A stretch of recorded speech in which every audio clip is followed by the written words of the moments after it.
Good morning and welcome to Earth Echoes with Amber Fields. This morning I would like to read a writing by Jason Gray in honor of my deceased brother, Zach Fields. Today was Zach's birthday. He would have been 47 years old. And he died from suicide in 2022. He was a loving father and husband, brother and son, and he was the captain of a fire department and one of the most loving, kind people I've ever known.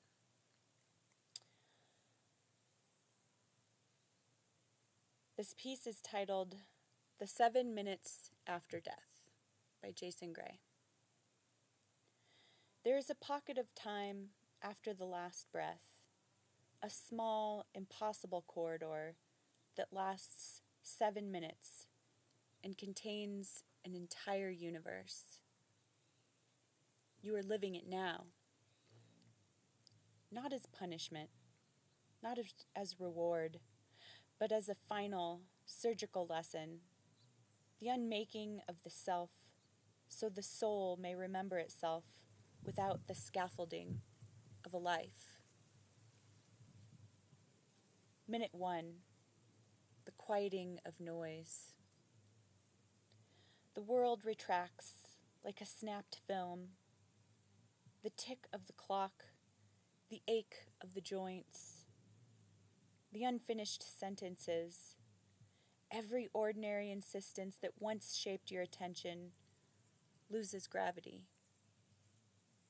Sound becomes a gentle background hum, then a single tone, then a silence that is not empty, but dense with meaning. In that silence, your mind searches for a hook, a memory, a face, a narrative to hold. It will find them, and it will discover they weigh nothing now. The first disconnection is mechanical. Breath, heartbeat, motor, impulse. These cords are severed. You feel the relief of muscles letting go, and behind it, the raw luxury of unforced attention. Minute 2, the unraveling of story. Images pour in like an old projector, playing every scene you ever lived, uncut, unedited. But notice, this is not the story you told others. It is the story of feeling. Joy is not triumphant. It is a small, hot note in the chest. Shame is not a label. It is a hollow to be mapped. In this minute, the mind compulsively stitches meaning to what passes. The career, the loves, the grudges, all of it. Yet each stitch peels away like old tape. The process is tender and terrifying. The ego watches its own film and gradually understands it was only an actor thinking it owned the play. Minute 3, the mirror of all relations. People who mattered appear, not as drama, but as mirrors.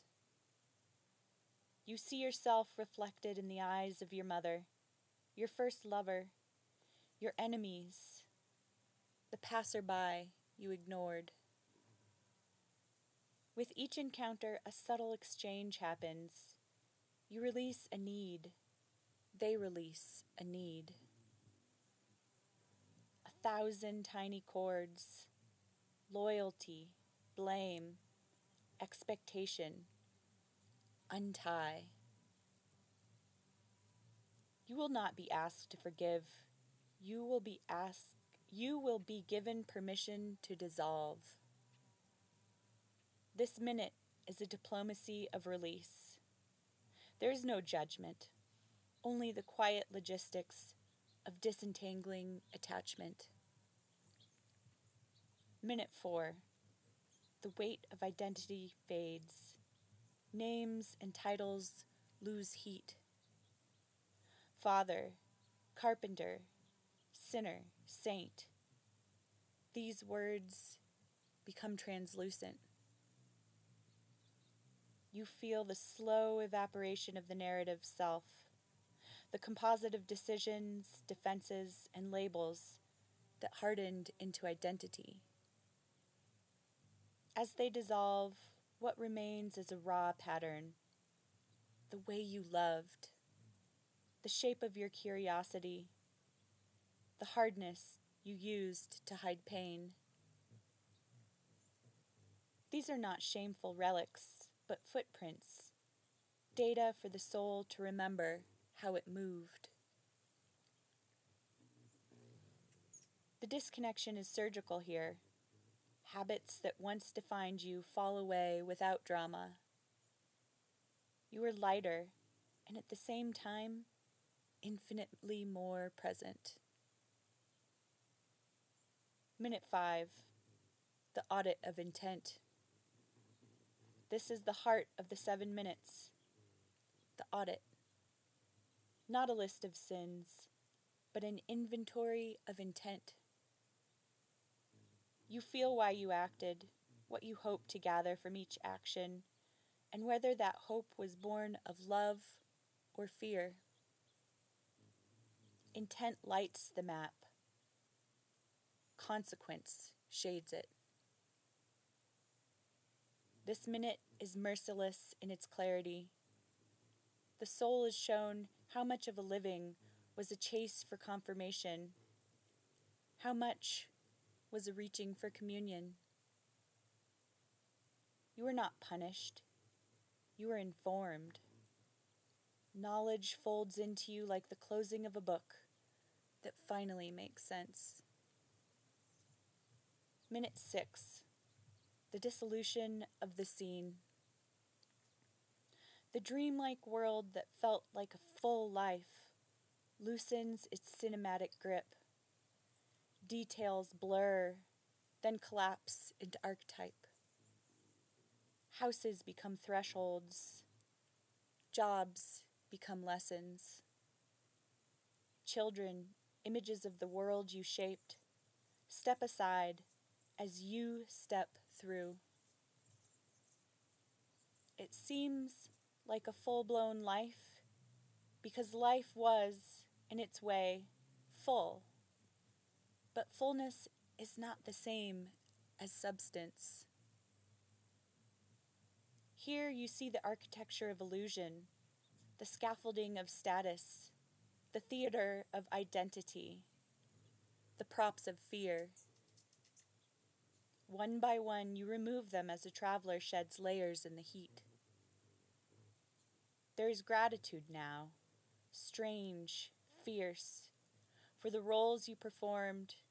They taught you form and gave you depth, but you see, they were not you. Minute 7.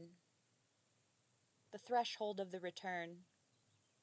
At the mouth of the corridor, a light waits that is not a metaphor, but an actual aperture, an invitation, and a test. It does not beckon, it recognizes. The last chords unspool, the last clutching fear, the last plea for narrative continuity. In that instant, you make a movement that is both surrender and choice. You choose whether to return, if there is a return, or to cross a threshold that is simply the relief of no longer needing to be anything other than a precise, unbound awareness. The full process of disconnection is both practical and sacred. practical because it is the untying of knots, breath, body, story, bond, title, intent, scene. Sacred because it is an alchemy wherein the self is not lost, but purified. The false aggregates burn away, leaving a core that remembers why it came. You live this dream now because life trains you in illusion, to measure worth by holdings, to narrate meaning from scarcity, to armor the self against reflection. The 7 minutes correct this schooling with brutal tenderness. They show you how much life was projection and how much of who you are was borrowed light. Do not fear the revelation. It is simple. The life that felt so vast was a classroom. The classroom had furniture, walls, a teacher, and a bell. But when the bell rings, the room collapses into the ledger of learning. What remains is not less. It is truer. Practicable instructions for the one still in the dream. I think that's supposed to be practical instructions for the one still in the dream. Breathe soft and slow in the minutes you are given. Let stories pass like weather. Offer your attachments to the light of honest witness.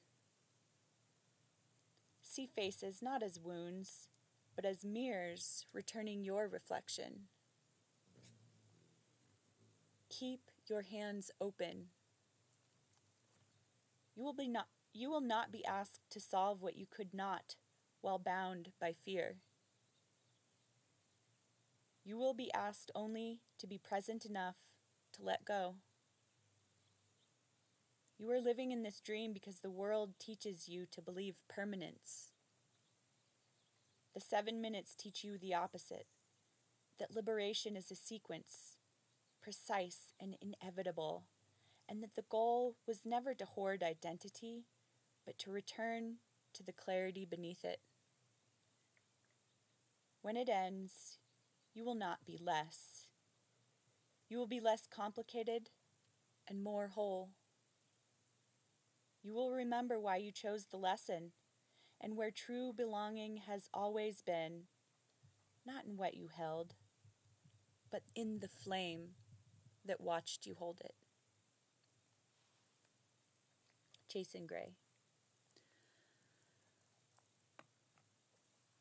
And I've seen some people on Jason's page asking him how he knows about that. And I will just say that Jason has said that he has had at least 2 death and near-death experiences, one of which was a death experience, and he doesn't know how long he was on the other side. But when they found him, he was cold. And he's written about those experiences also on his Facebook page. And all I can say is that I think that's how he knows about this 7 minutes before death, is because he's experienced it. And a deep part of me also remembers experiencing similar things. So, something for you to contemplate on this beautiful autumn day.